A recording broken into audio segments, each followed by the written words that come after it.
Hey, we're here. I was not going to say hey this week. Hi, everybody. Hi, how are you? Skip looked back last week at like the intros to each little video that we've done these last couple months, and consistently everyone. Hey! And I'm like, hi, everybody. So we are consistently. We are consistent. We are consistently here Weird. at 8:06 sharp this week. We had to put the kids to bed. They were up kind of late eating dinner.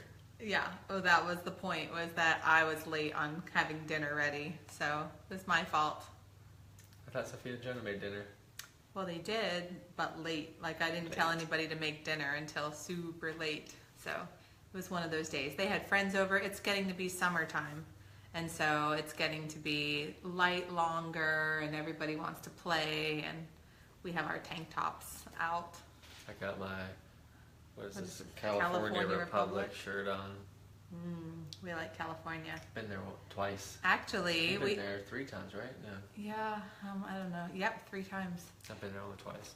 We had our little like reminder pop up of this is what happened last year and the year before, or whatever. So 2 years ago, we were on a date in San Diego. In San Diego. Nice. So today was not as cool as being on a date in San Diego 2 years ago. Had a pretty eventful day, which we'll get to in a few minutes. Dun dun dun. Dun dun dun. But it was definitely not San Diego. Yep. Eventful. Nope. So it wasn't excellent. It was less than excellent. Less than excellent. So great story though.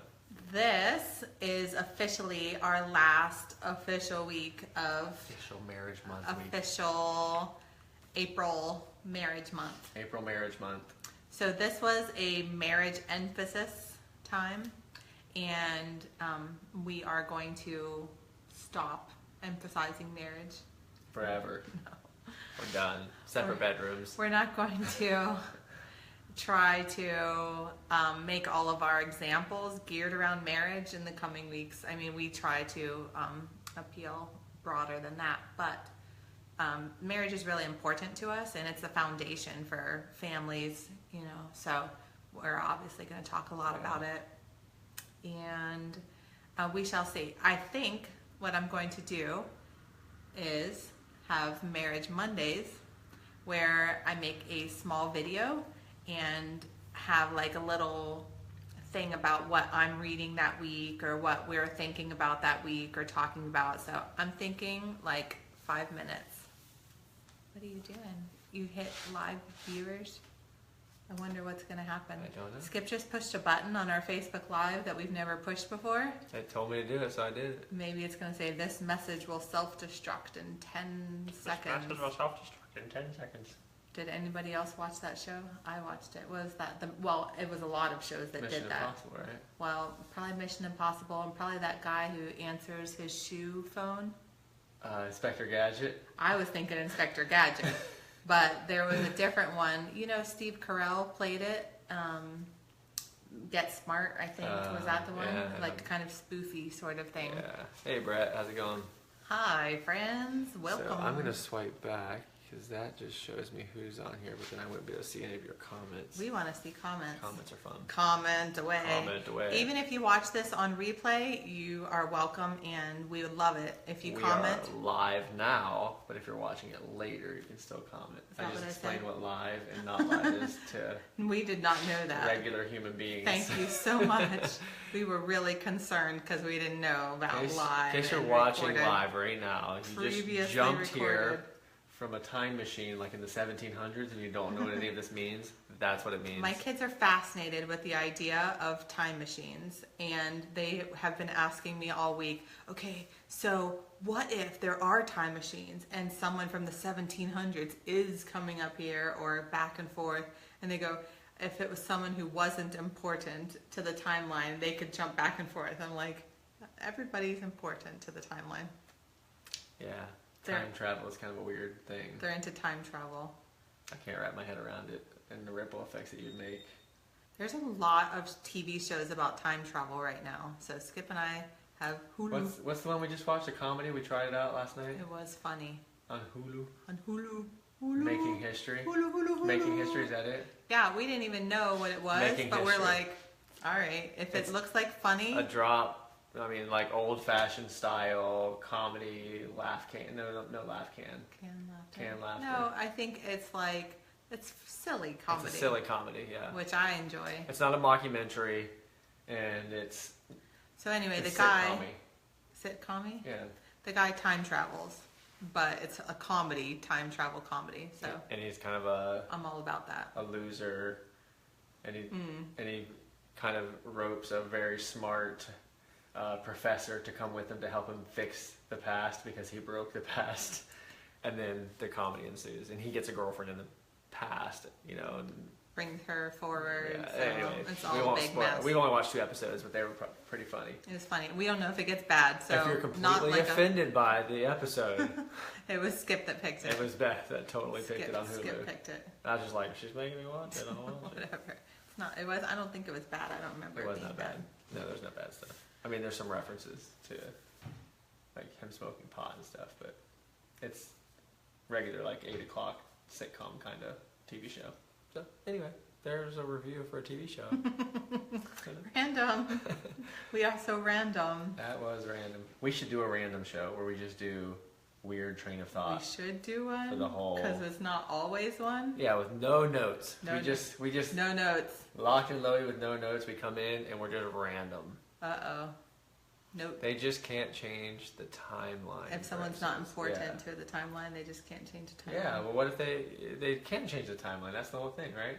I don't know. We're going back. That's what they're trying to do. Like if a regular person, like let's just say it was me. We've watched several times traveling shows. Pretty not important in the scope of America. You? In the scope of America. You're important in the scope of Beth. I'm not a history person. Yeah, in the scope of Beth. But if I just went back by myself right now and just met some random regular citizen, not a president or senator or an army major. I know, it still changes it, I'm saying. Because of the long-term effects of now, if they were walking down the road and they connected with somebody who connected with somebody who connected with somebody, but I interrupted that connection because they stopped to talk to me, and then when they're walking, that first somebody they were going to talk to is not there anymore because they'd already walked by an hour earlier, it changes everything. Like, I don't think time travel's good. No, I think there's ripples of everything. Yeah. Which is sort of what we're talking about tonight anyway. Whoops. All right. I'll move the chair. So. Newlywed Game? Let's do this. Let's do this. Bring it on. All right. Grab your spouse. Grab some paper. It's time for the Newlywed Game. Grab your maca board. That's last week's Grab your kids. Grab your wives. Hide your kids. Hide your wives. Okay. So we have been on a pretty bad losing streak on this Newlywed Game, especially me, because I don't know answers. You can't lie, because we got video evidence. Yep. So I want to say we are absolutely going to bring it this week. Okay. I have not even approached you. She just wrote these questions down before we sat down. At 8:01. That's why it was 8:06 when we started tonight. Oh, Brett's wife is working. You guys have to do it tomorrow. Sounds like Brett's going to go 4 for 4. We're only doing 6 questions tonight. So it sounds like... we're only doing 4 questions tonight. 4 questions tonight. You said he's going to go 4 for 4. We're doing 6 questions. Hashtag I'm good at this stuff. Yeah. All right, you ready? I am ready. Okay. So, ask the husband, what would your wife prefer? A bouquet of flowers? For you to clean the entire house, a 1-hour massage, or jewelry? What would your wife prefer out of those 4 things? Feel free to drop the answers below. Lana says, can I answer for my husband? Will be perfect. Yes, Lana, you are going to win tonight because you're the only one who has a say in this. You're going 4 for 4. Now, I am joined to a partner here in front of my face. I have my answers recorded on this marker board on the other side, so you can't see it until you say your answer. All right. So my answer, I believe, out of those 4 things, bouquet of flowers, clean the entire house, 1-hour massage, or jewelry, I think clean the entire house. Killing me. What did you pick? Jewelry. I do love jewelry. I know you love jewelry. I like a clean house more than jewelry, maybe. Fake. If the house was all dirty. Okay, if the house is and all you're dirty, I'm like, hey, let's go get some diamond earrings and a matching diamond necklace. You'd be like, let's do it. I would do that. Yes, so you like jewelry more. But yes, what I You would don't. prefer. I want you to surprise me. You just told me you prefer the diamond jewelry. No, I said I like it. I would do it. I would leave a dirty house to go get diamonds. Which means you prefer the jewelry over the clean house. Do you see the logic in this? Not time. How can I know what you're going to answer if you don't know what you're going to answer? Oh, I like this. Lana says, I choose jewelry for Beth too.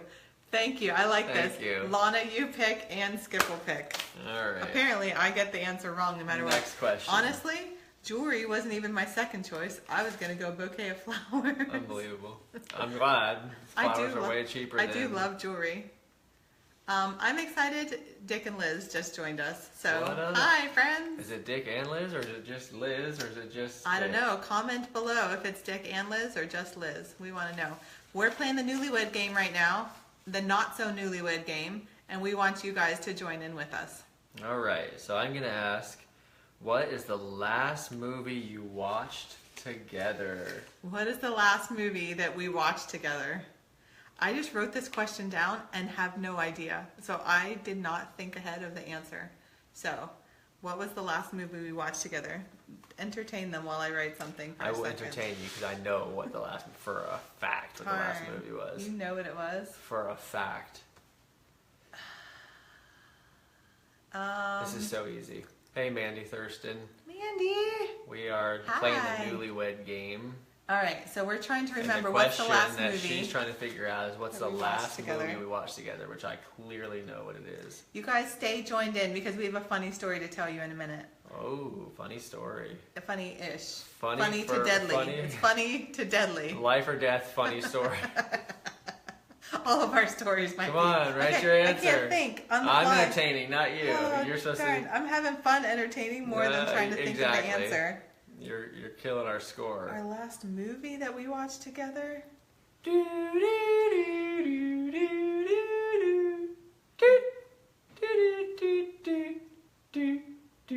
Dong dong. Write something down. Okay.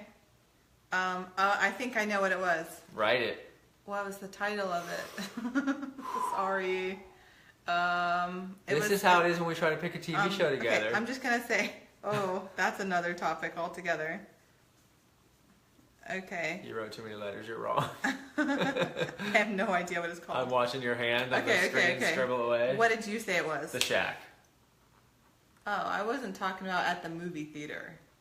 I was just talking movies in general. Right. So you're wrong. Even movies in general, that's right. All right, well, maybe.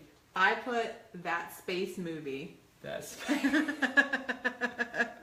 Remember we watched that movie about, like, these people have interactions with aliens? Oh, they're not even in space, are they? It's just aliens. I didn't really pay attention. where there's like a egg. Yeah, I don't know. It's Egg like spaceship. she talks like either like sign language or Yeah. something to them. That was before The Shack, by the way. Even if you're Apparently. counting home movies. Winner, winner, chicken dinner. Winner, chicken dinner. Okay, so we are 0 for 2. We are 0 for 2. Super 0 for 2. Ask me the next question. If you were a cartoon character, who would you be? And I'm trying to say what I think you're going to put.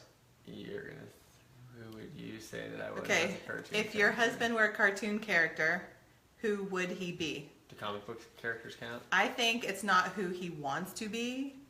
I think it's who you would be. Who I would be. Okay, write it down.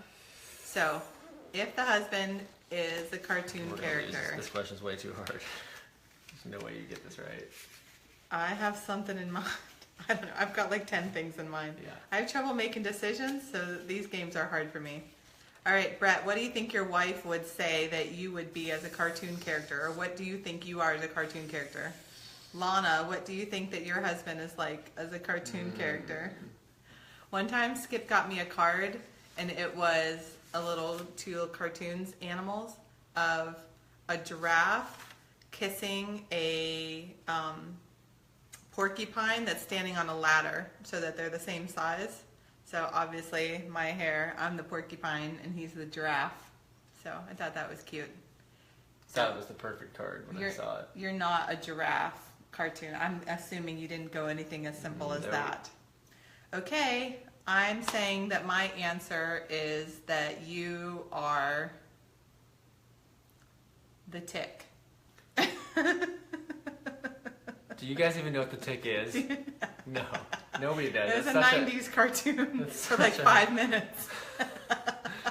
But he's like kind of big, and he kind of saves the day, and he's funny. I do neither of those. I'm not big, I don't save the day, and I can be kind of funny sometimes, but not like... And you're not blue. He's funny and like... I don't remember. That was 20 years ago. I don't remember that cartoon in the details. What's the... I don't remember what Emperor's movie we Last watched. Groove? Darren is a super mermaid. Oh, wait a minute. Darren is Superman. Superman. I'm just kidding.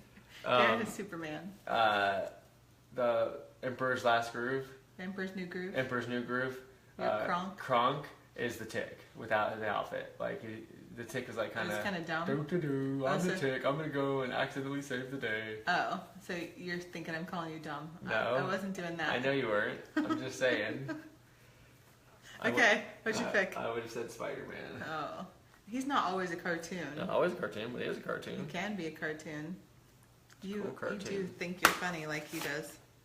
All right, last question. Hopefully we can get one tonight. We I don't shall want to see. go over. We've gotten at least one right every week. All right, let's go. Let's do this.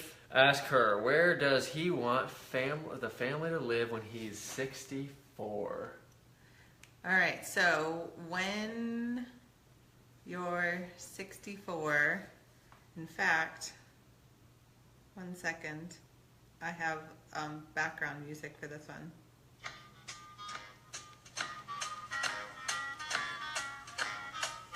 Okay, I'm gonna write it down. When I'm 64. When I get older, losing my hair, many years from now, will you still be sending me a Valentine? Birthday greetings, bottle of wine. All right, you ready? I'm ready. Be out till 2:45. Would you lock the door? Do I fade the music? Oh, that was That excellent was so fading. slick. Okay. Where do you pick to live when you're 64? On an island. Okay. Well, I picked on a peninsula, so does that count? Florida. I just figure we'd still end up. Pine Island is part of Florida. We went over. I'm a judge, so I'm going to count that one. There Over. are islands in Florida. One of the keys, because it's Florida, it's an island. We went over. We went over. All right. Boo. Well, we have a story to tell, of course, as usual. But My story that I'm going to get into here in a second, Yeah. actually hard for me to tell because I have to sit here on this chair and tell the story. because you can't do hand motions and show them where it is, No. or 'cause that it's a sitting sore subject. is a sore subject. Wow. Ouch. So, Let's hear it. Give Let's them hear the it. full account. full account. Well, minus the cuss words. Minus the cuss words, there were plenty of them. Okay. Sorry. You can refer to them. If I've just ruined anybody's outlook of me, I'm sorry. Yes, we're all ruined for life. But, They know you. show up at my customer's house, They know right? you. I text my customers on the way, hey, I'm coming, I'll be there in whatever my GPS says. So, okay, thanks. Give me a 5 minutes heads up. I'm going to put my dog up before you get here. Fair enough. So, 3 minutes away, 4 minutes away, I text him. He's like, okay, thanks. See you in a minute. He told you 5 minutes, so Doesn't it matter. must be your fault. So he had the dog, he put it away. I Okay. walk into the house, and you can clearly see through the house that this isn't a regular dog. It's a pretty big dog and pretty vicious looking. It kind of looks like it could have been a sled dog. What are they called? Husky. A husky, but more vicious. So he tells me he has a wolf. Okay, I assume he's a wolf hybrid because most wolf pets that I've known of have been like a mix of a husky and a wolf or something. But anyway, it looked like a full breed wolf. So it's out in the sliding glass door, staring at me, like wolves do, like with their head down, like, you know. And so I'm like, wow, it's crazy. He's got a wolf in his house. So then he's like, yeah, I have to put him out there because he gets a little crazy when people come over sometimes. I'm thinking like crazy, like gonna jump on you or lick you too much, because most people who have dogs that get crazy, like that's what they mean. Like the dog's gonna like pounce on you and like try to run in circles around you and take your tools and stuff, which also has happened to me before. So cool. And then he's like, he hasn't bit somebody in like 2 to 3 years, and I'm like, cool, I guess. He goes, are you afraid of dogs? And I go, not afraid of dogs, but I don't like them ripping my throat out. That's exactly what I said to the man. Because he just told me the dog hasn't bit somebody in 2 to 3 years. Are you afraid of dogs? Was the next question. So I'm like, I'm not afraid of dogs, but I don't like them trying to kill me. Don't prefer to be mauled. Right. So he's like, he'll be good if I introduce you to him, and then I can let him in. He doesn't have to stay in the hot porch all day and suffer. His exact words. He didn't want his dog to suffer. His wolf. Right? So, cool. If you're serious and he's not going to bite me if you introduce him, I'm all right with that. Whatever. It's your house. Your wolf. So, the dog comes in, face to face. It comes up to me. It sniffs me. I put my hand out like this, you know, so he can't grab a hold of me. He's sniffing. He kind of looks a little excited. He kind of puts his shoulder into my legs and leans into me. I pet him. And then I start like rubbing him real hard. He's excited. He's like rubbing into it. And you can tell, dog language is pretty easy to tell. Like his tail wasn't like between his legs. His ears weren't pinned back and stuff. His hair wasn't spiking. He was pretty relaxed. I'm petting him, the whole thing, right? Cool. We're friends. He introduced me to this wolf, and then we made friends. I turn to walk away. I'm 3 steps away from the wolf, and on the tile floor, like coming towards me, and I look over my shoulder at the last minute, and I see this wolf lunging for me. Like this, right? So I jump, and I kind of put my hand down, and whack! He latches onto my buttocks, my rump. He wanted some rump roast, and I was the rump roast. And grabbed a hold of me, and I, hit and jumped, and he let go. And when he goes down, he goes to come back at me, right? So he jumps up, like lunging towards my face, and I grabbed him. I grabbed him by the throat, and my thumbs went into his Adam's apple. I don't know if dogs have Adam's apple or not, but that's where they went. And I was literally trying to push his throat behind his spine, saving my life. And he's his veins are out and hair's going everywhere, and I got him and I'm choking him. And this is when all the cuss words came out, I'll be honest. Dropped a few F-bombs right in my customer's house within 5 minutes of meeting him. Get your bleeping dog, blah! And then the guy's So like... you have the dog by the scruff of his neck? No, I have him by his throat like this. Neck. I'm trying to suffocate him because Awesome. he's trying to kill me. So the dog's like 100 pounds. It's over 100 You have pounds. it lifted up so that only his back feet are He was touching. so heavy, I couldn't lift him off the ground. I could only lift him up in the air, and his back paws were still touching and kicking, and he was shaking and trying to get away from me, and I'm just holding on for dear life, right? Because I know this dog's trying to kill me. And the homeowner's like, my dog! And I'm like... He only met you. So I said, what the bleep do you want me to do with it? And he goes, put it in my bedroom. The bedroom's like, 10 feet away, and I drag it over, and I throw it as hard as I can in the bedroom and slam the door. The dog, he's going nuts in the room, right? Banging on the door and stuff. And so the guy says to me, I forget what he said. He says something like, what were you doing? And I go, your bleeping dog attacked me. And I rush outside to cool off because I'm literally like fight or flight, and I'm fight, and my adrenaline was going. I was trying to protect my life. This guy's in my face. What am I doing to his dog when it's trying to kill me? So I go outside. I'm out there for about 5 minutes, 6 minutes, 7 minutes, whatever it was. He comes back out, and he says, you're not leaving, are you? And I go... And he goes, I really need my bathtub reglazed. I've got company in a week. And not much of like, yeah. Hey, are you okay? And so he's Can like, I do anything for I you? go, I'll do your tub. Keep the dog locked up. He goes, no, I will. I'll keep him in the bedroom the whole time. And so then he says, are you okay? I go, I think I'm okay. I don't see any blood. Like, it bit me on my butt so hard, I felt like it could have been blood. So I was like feeling around, I was like pushing my shorts against to see if they were getting blood piled up in them or whatever. And So I go back into the bathroom where I'm reglazing the bathtub and pull my drawers down. Snap some pretty and pictures look of in his the mirror. booty. And I did. I was bleeding a little bit. I mean, it wasn't like running down my leg or anything, but through my jeans, I do bathroom reglazing, so I have the white painter's jeans, you know, but they're jean material, even though they're white. Through that, like, my butt was bruised, and you could see the fang marks where he bit into me, and there was blood, you know, not running down, but I was bleeding, like the dog tore into my rear end. So then he calls me, and I have to realize, like... I took a few selfies of my butt first, and then texted them to Beth. I didn't have to realize I had to be concerned for his life when he goes off to paint somebody's bathtub a different color. And then he puts on his Facebook status,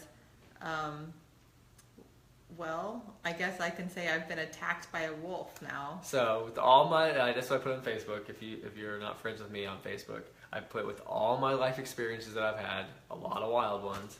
Now I can add to that, been attacked by a wolf. So there it is. Check. Attacked by a wolf. I have a song for you. Uh-oh. You're locked and loaded with the songs. What song? What do you got going? I actually don't know what the words are, but I think we'll know the chorus. Brett, name that song. You know this song already? Kind of 80s aficionado are you? I hope there's nobody from PETA watching this after I just choked I think people in general love animals, but most people don't love being attacked, so they'll maybe have some grace for you. The dog was fine, trust me. Are we getting to the chorus here? What are you doing? I think so.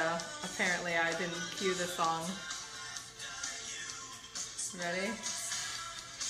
We're getting close. I'm ready. Build up.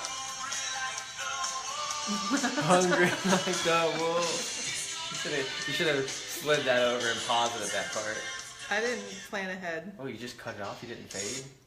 No. Fade out. I'm We're not live. as skilled as you are. You're my media man. The media man and the IT guy. You're my man. So anyway, that was my day. We weren't Oops, we in picked that up. San Diego, but I was getting attacked by a wolf. So I think San Diego is more fun. we have a friend who lives in Minnesota, and I put that on Facebook, and he made a comment on there, and he was like, "You have wolves in Florida, and it was only one that attacked you?" And then I realized he's like up in Minnesota somewhere. They actually probably have Arctic wolves Packs up there. of Yes. wolves and stuff. So I don't know. I've never been to Minnesota. If any of you have experience with that, do they have wolves up in the Minnesota area, up in Wisconsin, up in Canada? They must. Canada has wolves, right? I think they have cheese. I don't think like wolves I have think to that's have the main thing up there. passports to come across the Canadian border, do they? Border Patrol. They check them at the Nope, sorry, you're Canadian wolf. You're going back. Lana says it's only because of your fight or flight, your fight response, that you're okay. If that were her, she would have been in the hospital or dead. There would have been a wolf dragging Lana around the house by her feet. I don't know at what point that guy was going to intervene. He wasn't. Yeah. He was letting the dog meet me. He was introducing us. That's what the dog is like. You got the full effect. Fight Club, baby.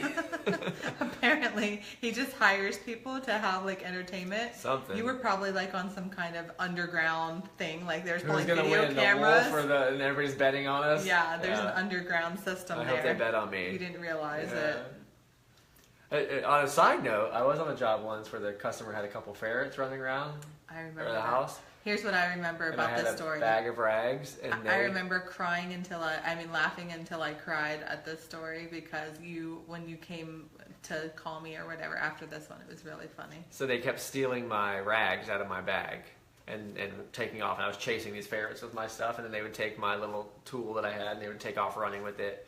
Like they were really mischievous. And then one of them climbed in my bag and didn't want me reaching my hand in there to get stuff out, and kept like not biting me, but like batting me away and bumping me with his head, trying to get my hand out of the bag.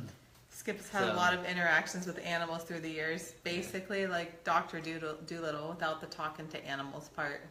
You've had African gray parrots talking to you and whatever. Skip's worked a lot in people's houses, so he's seen a lot of life. Yeah. When you're in someone else's house every day, different, it's a lot of different things. So today was being attacked by a wolf. when people come to work in our house, they get attacked by four children. Yeah, the kids are like, "Oh, with what are you doing? Can I watch? Right. Is that cool? Oh my gosh, that's so cool. Can I follow you around all day?" Yeah. So I have to go, "No, stop." My mom says, "Sorry for you." It's all good. I'm okay, and now I got a story that I can tell for the rest of my life. I've actually been attacked by a wolf. If we play that story, 2 truths two and a truths lie. and a lie. No, 2 lies and a truth. No, 2 truths and a lie. 2 truths. 2 lies and a truth. 2 lies and a truth. Yeah, you got to figure out what the truth is. Okay. So I can add been attacked by a wolf, and that would be my truth. And who would guess that, right? Anybody who I'm knows ready you. for that game. Anybody who Anybody knows who knows you. me. My mom always tells Jude she's going to bite his butt, our little 4-year-old, she's going to bite his butt. So now she said, well, Jude will probably think that she's really going to do it now that your butt has actually been bitten. Jude, before we went to bed, I was climbing out of the shower, and he says, "Can I see where the wolf bit you, Daddy?" He's 4. I was like, "Yeah, you can see." So I dropped my underwear down and show him the big old bruisey bite on my butt. And he looks at me, and then I pull my underwear back up, and I start to walk away, and he goes, "Show me his butt!" And he cracked up laughing. I don't even think he saw the bite. But anyway. Ridiculous. Oh my gosh. Anyway. All right. Well, we are very thankful that Skip is okay. I'm okay. And I'm going to choose not to worry. I finished the bathtub. I started and finished the bathtub after being attacked by a wolf. Made it home, showered, did work in my garden, and now I'm here on Facebook Live. Skip 1, wolf 0. There you go. You and your butt are in this I'm to getting a win tattoo this. tomorrow. You are not. All right. I am not. So speaking of thankfulness, these little yellow notes are now pasted all over our house because Skip came up with a thankfulness game in our family. Not really a game, but a focus. And so he sat all the kids down and advised them that we want everybody to write what they're thankful for and then stick it up around the house. So that's how thankful everybody will be. So Skip said he's thankful for the view, sticks it on the windows, whatever he's thankful. So the kids, they're like, "Oh, okay." And so they start writing down, and then they all come over and stick one on me that they're thankful for Mommy. Really cute. It was really sweet. Didn't get any stuck to me. But Daisy said she was thankful for Mommy and Daddy. Mommy and then Daddy. I walked into the kids' bathroom, and there's one sticking next to the toilet that says, "I'm thankful for poo."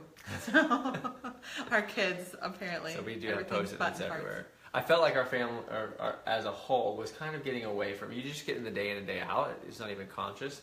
And then oh, my day is tired. Oh, my day is this. Oh, I got attacked by a wolf. Whatever the situation is. And it can lead into habits of unthankfulness or complaining. And so I felt like we were kind of just... the echoes of our halls these past couple weeks have Yeah. kind of been complaining and unthankful. So I had like an aha couple of days, aha moments. And so I was talking to Beth this morning about wanting to be more thankful and some of the things that I want to do.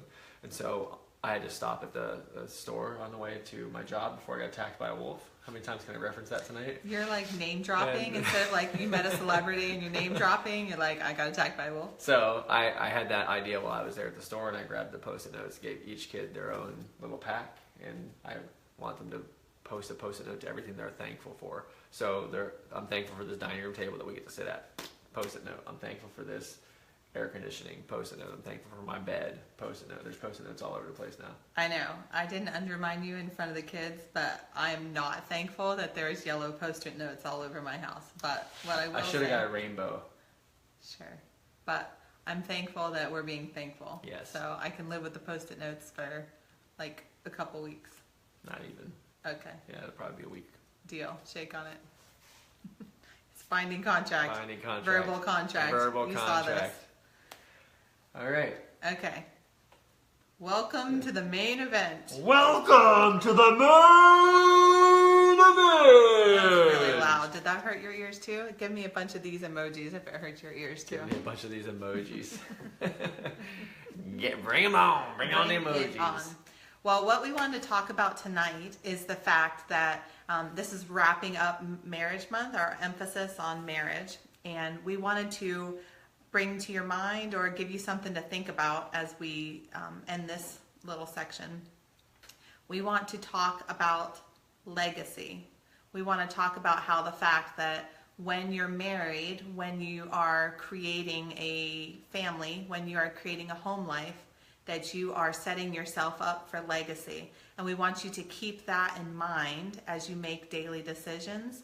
We want you to keep the future in mind, that you're not just living for today, you're not making just short decisions that have a short-term impact, that actually everything that you do and the way in which you live your life, the way in which you live your marriage, the way in which you design the atmosphere of your home and your family life, all of those things have impact that's generational. Yeah. And so that's what we want to talk to you about tonight. It actually segues really nice on the time travel thing, because like everything that we do in time does have ripple effects that continue to go forward. So what are those ripple effects going to be? How are you going to design your rock, so to speak, that you're going to throw into the waters of life? That was so poetic. He thinks he's poetic. Love that. He's a poet and he thinks he knows it. Boom. Mic drop. Whatever. A lot of people focus on setting up a 5 or 10 year business plan, or even a home plan as far as financial goals. They'll say, okay, well, we're renting now, but in 5 or 10 years we'd like to own a house. Or we just got married, but in 5 or 10 years we'd like to be having kids and having this stuff. Or whatever your goals are. A lot of people, new car, new boat, whatever they are. Yeah, we want to be out of debt within the next 5 years, or whatever it is. People are used to setting those kind of goals, or I'm at this level of employment right now, and in 5 years I want to be here, in 10 years here. So a lot of people already make those goals, but I don't think that a lot of people have a 100-year plan. And so that's what we want to encourage you to do, is have a 100-year plan. What kind of impact is your life going to make in the next 100 years and beyond? And not just in the financial side, but... No, certainly not just in the financial side. In fact, we are particularly not talking about the financial side. We're talking about things outside of finances. We're talking about your character and your home life and the influence of your personal life that's going to lead into the generations. That will lead into like your children, who are then going to reflect, you and your DNA and your teachings, and their children and their children. And, right.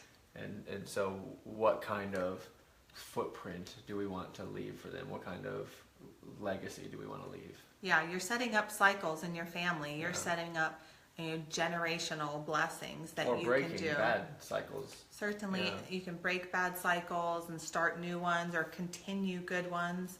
And so that's what we're going to talk about. In Proverbs 13:22, it says, "A good man leaves an inheritance to his children's children." And so inheritance is way more than money. And you're passing on the fruit of your life. And what that means, the fruit of your life, are things like your marriage and your faithfulness to each other. When you are a couple that gets married and stays married, then your family has that legacy of, oh, well, we stayed together through good times and bad. We were together. And that legacy of that faithfulness to the marriage is now part of your bloodline. Your kids will grow up with having that kind of background. And things like your good character are passed on through generations. So those are the kinds of things, what you do and how you make decisions when no one else is looking, when you don't think that anybody else is going to see what you do. People see. And those kinds of things are the aroma of your life. Whether people see an individual act or not, there is a pattern, a lifestyle pattern of these kinds of things, and it's pretty evident when you interact with somebody what the aroma and the fragrance of their life is. Yeah. Kind of an interesting story about my dad. In my family, there's kind of a joke that everybody kind of tells, because when I was growing up, I was the oldest of 4, and so like we'd go to the grocery store with my dad, and I would say, "Dad, can I have a quarter for the gumball machine?" They used to put gumball machines right by the registers as you leave the store. And it was a nickel at that time, right? Or a nickel, whatever it was. So, "Can I have a nickel for the gumball machine?" And he'd look at me and say, "Skip, if I give you a nickel, I got to give your brothers and your sister a nickel, and that's 20 cents. We come to the store, 3 times a week. 3 times 2 is 60 cents times 52. He's like, that's whatever dollars a year just on gumballs. And I'm like, Dad, I don't care about that all the times. I just want a nickel right now, And so it used to frustrate me as a kid. But somewhere along the line, something shifted with my dad. I feel like it was right about the time that my grandfather passed, because my dad went through some things like, you reflect, like my dad was this, or my dad did this a lot, or didn't do this at all. And I remember my dad talking to me about some of that stuff. Kind of private for him, so I won't share it now, but it was from the depths of who he was. It was making him look at life as a father, and then even moving into knowing that he's going to move into being a grandfather. And so from that point forward, every time I talk to my dad now, before we stop talking, he tells me, I love you, Skip. And that's really nice. Like, he did tell me that he loved me when I was a kid, but not a lot. It wasn't like I heard him say it every day. But now every time we talk, every time I visit with him, anything, he tells me that. And he's extremely generous with all of his stuff, his money, with us. So like, he is very giving, very sharing. And now our kids, when they hear the word generosity, they say like pop pop. That's what they attribute generosity with, my dad. Whereas like, if you're in my family, you probably know the joke of my dad, adding up all the nickels for the whole year for gumballs, because it's kind of a funny story that everybody tells. So that shifted, and that's a really good example of how you can leave legacy. Like our kids know generosity as pop pop. So it's a very good example of how you can, break or change even and move into the directions that you'd want your life. It's never too late to begin to move into places where you're going to build, a good legacy. And Skip, the last few years, has started to say, okay, well, a lot of people think, what would happen, how do you want to live if you were going to die tomorrow? Yeah. And now Skip has kind of flipped it on its head and said, well, extremely important to me, yeah. What do you want to live like if you live another 100 years? Right. It's extremely important to me. Like, I've heard that my whole life. And the Christian circles, they'll say it like, to try to get people to understand that you could die, and where are you going to go, heaven or hell, and those kind of things. What if you die tomorrow? What if you leave this church right now and you get in a car accident? Where are you going to go? And those kind of things, that kind of old school evangelism, fear-based evangelism, which is crap. Sorry if I've offended you, but it is. And then even outside of the Christian circles, people in general say, live life like, there's no tomorrow. It's a very typical thing. Live for today. Yeah, I mean, there's books and movies, and one lady became famous for Live, Love, Eat, or whatever that book and movie are called. And so we agree that living today fully is important, yes. But we think next level is looking ahead. Not live like what if you die tomorrow? Live like, what if you live 100 more years? Like, how is each action, each building block of your life, how are you going to begin to stack those things as if you're going to live 100 more years? And not even talking about in a financial sense, although that's part of it, but I'm talking about in a legacy sense and of what you're leaving, the generosity and the love and all these things. Like, these are building blocks. Like, it's easy to say, I can love you as if today's the last day, right? But how do I love Beth as if we're going to be together for another 100 years? It's a different kind of love, right? If I'm loving you just like it's today, then, easy. If today's our last day, we throw caution to the wind, we have no responsibilities, the dishes stay in the sink, we're going to go for a long walk on the beach, and we're, have a glass of wine, and, a picnic, or whatever you're going to do, and you're going to be just in love, right? But when you're talking about, just in this one example, how am I going to love her forever? Like another 100 years? Then all of a sudden, these things are different. The dishes, it's an act of love to step in the kitchen, help her cook, or to help her clean up. It's an act of love to make her feel safe. And the fact that I'm going to go to work every day, it's an act of love to do the things that I say. All the small kindness. All of a sudden, you realize that every little thing that you do is a building block for a legacy of a lifetime, right? You're leaving a lifetime of legacy. And so now, when I look back and on my deathbed 100 years from now, and someone asks me, Skip, how did you stay married for 100 years, right? 119 years, whatever. So if I live another 100 years, then I'll say it's because the everyday building blocks of love and the way that I looked at her and cherished her and wanted to see her be the best her possible, and how can I add to that? That's a legacy of love, and that's one aspect. The wife, husband and wife loving part. Then you have the way that you interact with your kids, the way that you interact with your friends and your neighbors and your family and all these other things. If we live life like we're going to, like today's the day, but we also understand that there could be 100 more years of today's the day, how are we going to stack those? So to me, it's really important not to just live today like it's the last, although you should, but also to live it like it's one of thousands and thousands. Yeah.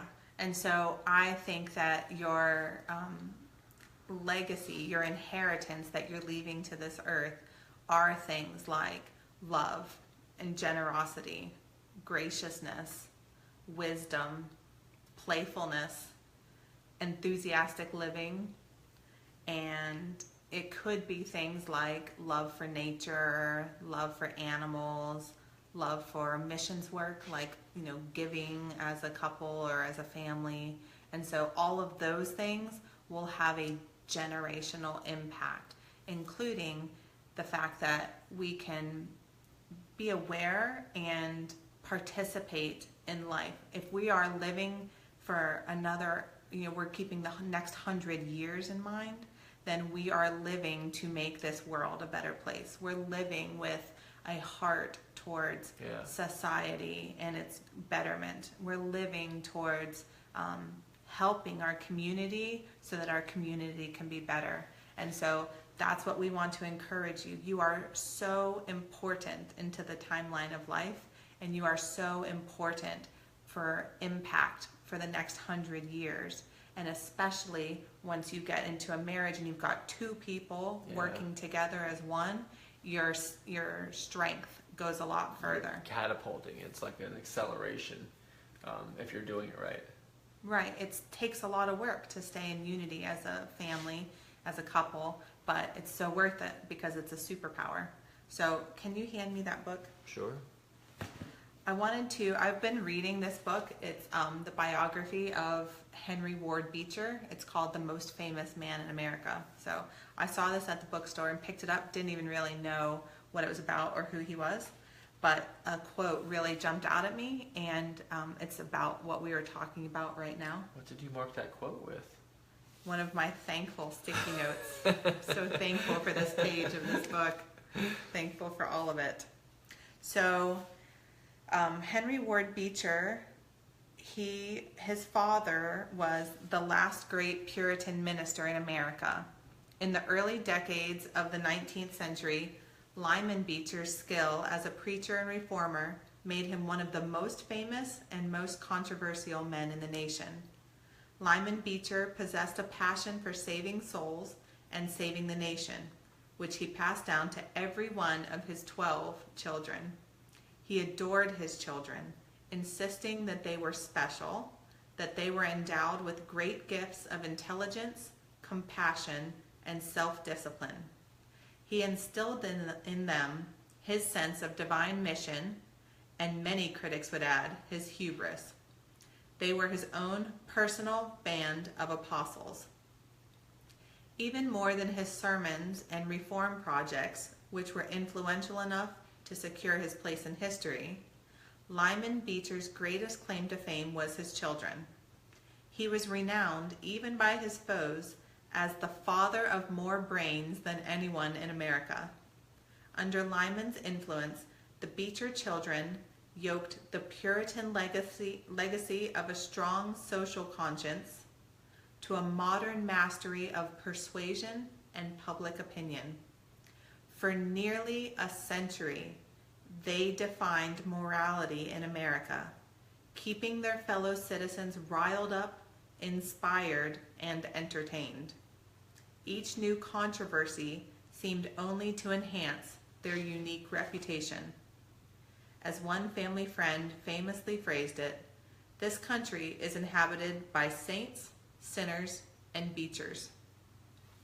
So that really jumped out at me, that one man and his family, his kids, could impact and influence a generation, 100 years of people. His sister was Harriet Beecher Stowe, who wrote Uncle Tom's Cabin, and Henry Ward Beecher was an integral part of the influence to Abraham Lincoln and throughout Europe, all during the time of the Civil War and this fight against slavery and all kinds of stuff. So I want to encourage you not to doubt that you can have an impact in the nations while you're on earth and generationally.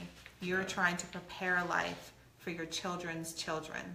And so you're keeping the long-term goal in mind. We're planning for the next 100 years. And so how are you ready to impact the next 100 years? Yeah. So we would like to encourage you to write it down, have this in mind, be keeping this in mind. What kind of cultural influence and what kind of family influence, what kind of dreaming, what do you want your family legacy to be? What do you want to be known for? And what do you want your children's children to grow up like? Right. I'm reading with Sophia for school, we're reading Oliver Twist, the story of an abused orphan, you know.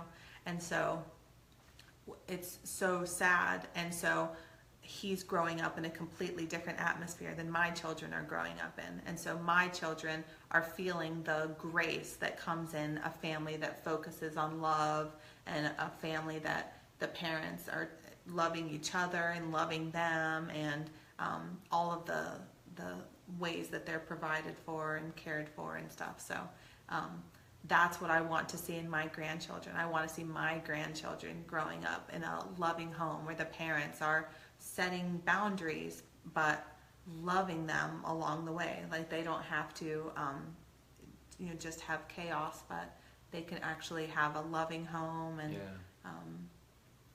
a lot more things than that. So you be writing what yours looks like. We want our family to have a cultural impact. We want our kids to be an influence to the nations. So we are training our children that way, for them to keep in mind that they are important and that they're, what they think and what they say is valuable, and so that they have a voice in this generation and that the choices they make have impact for generations to come. Right. And you can literally, like my kids, when they hear the word generosity, that they will almost always say, like pop pop. And so you can begin to say, this is what I want to be known for. So my dad didn't say to us or the kids, this is what I want to be known for. He just started living that way, and that's what he's becoming known for. But you can say to yourself, this is what I want to be known for, and start living in that way. I want to be known as the most loving person on the planet. And then start living that way. Start being the most loving person on the planet, and people will recognize. We used to say all the time. Yeah, we had a problem with being kind of harsh in our family, so we had to actually make a choice, and Skip started to change what our family legacy was going to be by saying, we are the sweetest, most loving family in the world. And the kids were little, they were like 5 and 2, and we're like, they say it after us, we are the sweetest, most loving family in the world. And so we said it long before it was what was actually happening in our home. But it raised our standards. It raised our expectation of what we wanted to see. And so if the kids were not kind to each other, we would say, well, that's weird, because we're the sweetest, most loving family in the world. And what part of that was sweet or loving? They're like, none of it. So we're like, yeah, let's fix this. Let's change it. All right. That's Thanks, it for everybody, tonight. for watching. We love you mucho. Joining us tonight, and if you're watching recorded later, please still feel free to put the comments. We do see those, so it's a lot of fun for us in the next couple of days. We do have that happen a lot. We'll have people watch at their own schedule. completely understandable. We do go for about 45 minutes, sometimes 55 minutes. So The coolest 45 minutes of the week. watch at your leisure, and then connect with us. Comment in the comments while you're watching. Feel free to share this video with your friends and stuff. If you find it fun and helpful, then that's great. And Let's do the marriage month secret handshake. Do you remember what it was? yeah, No, put your hand down. I have an M. You have an M. Come on, swing your M over for here. the last marriage month, I'm gonna join in. Look, you see my little M. Ready? Ding. You really like that, didn't you? Unbelievable. I cringe at that. Which was worse? Fighting off a wolf today or having to do that marriage?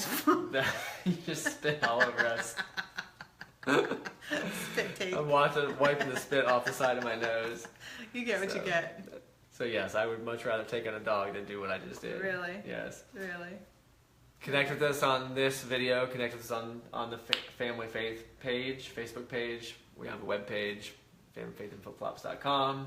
Yep. And we're on all the socials. We'll probably have the kids join us again soon. It's been a few weeks since we did marriage month. We didn't let them in. Maybe on our random train of thought night, we'll just stick this phone up while we eat dinner. Oh my gosh. Just let it be random. That sounds awesome.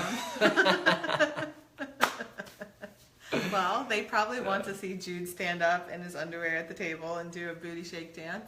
All That's right. what happens at the dinner table That's what every happens night. at the dinner table. We spill a few drinks. One of the kids knocks over their water at least every night. Jude tells us how much he hates everything on his plate. Jude, the last week, has just been like, I don't like this, and he won't eat dinner.